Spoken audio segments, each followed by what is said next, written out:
All right. Holy So shit. how about we move on to our encounter of the podcast? Brandon, if you're awake, can you tell us about it? The encounter is, oh my god. The encounter of the podcast is I'm going to stab you. an alchemist sticky situation. Subtle Black Anvil, a female dwarf mage, keeps a stockpile of assorted concoctions, potions, and other strange herbs and mixtures inside of her vault. The door to her vault is solid iron with intricate molds displaying a bold anvil used as a table with alchemic mixtures placed on top.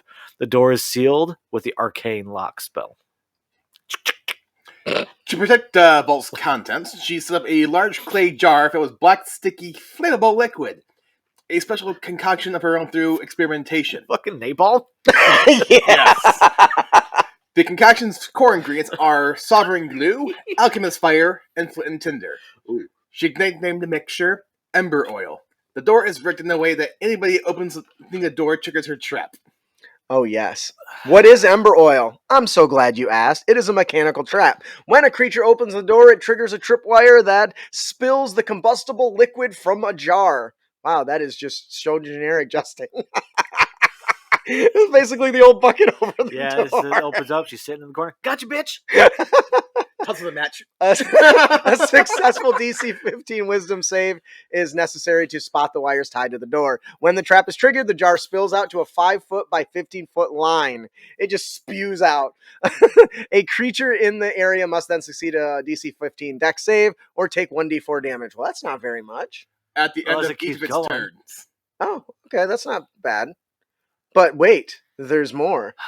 Additionally, the sticky nature of the ember oil makes movement difficult. The creature's speed is halved. It takes a -2 penalty to AC and dexterity saving throws. It can't use reactions.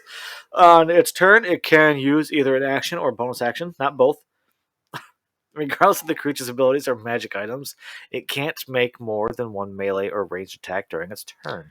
But wait, there's more, because Justin's a dickhead. If the creature attempts to cast a spell that requires smack components with a cast time of 1 action, roll a d20. On an 11 or higher, the spell does not take effect until the creature's next turn, and the creature must use its action on that turn to complete the spell. If it can't, the spell is wasted. I'm actually surprised he didn't make it where if they try to cast a fire spell, it lights the oil on them on fire. Yeah, that would be interesting. I did not think about that because that's cool. On a successful DC 18 intelligence investigation check, allows the character to deduce the trap's trip line and use a thieves' tools check to disarm it. Requires a DC 20 to disarm it. Disconnecting the wire from the door. Unsuccessful attempt at disarming triggers the trap. Kaboom! Now, here's where it gets really bad, Ian. Yep. This effect can only be removed by using Universal Solvent, Oil of Etherealness, Lesser Restoration, or similar effects. You can't put out the fire.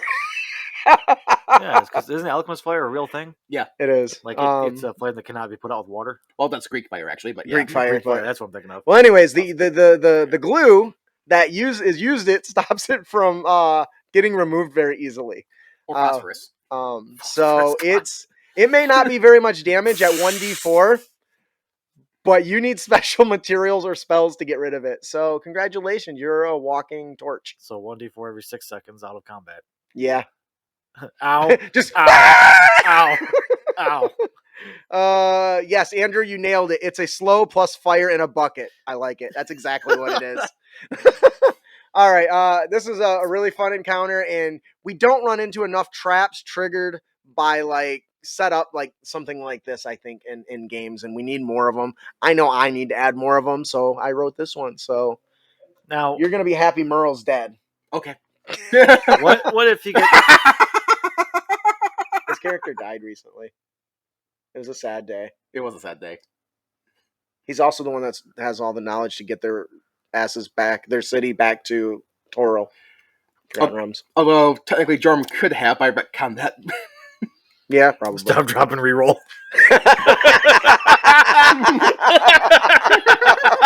So he used to make that a song. Stop, drop, reroll that shit.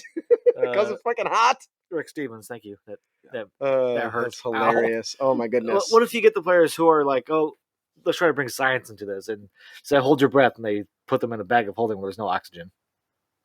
What does that have to do with anything? Well, you need oxygen for fire to burn, so No, you need that in our world, but you also can't make a wish and make things happen in our world. So fuck their science. Ooh, It's a vacuum chamber, right? Wouldn't it still work? It's magic fire. Fuck off. It's magic. Don't you bring your science into my D&D If game? it's magic fire, then would Dispel Magic release the fire? Bitch. God damn it. You shut your mouth. No, this is where, as a DM, if a player comes up with something like that, fucking roll with it, because that's cool. Yep. Exothermic reaction requiring oxygen. All right, let's move on to that'll do it for our encounter of the podcast, the Alchemist sticky situation. And if you like this sort of stuff, you can head on over to our website and find the stuff, the details in our blog. Or if you really want to support us, pick up some of our magazines and stuff that have this stuff in it.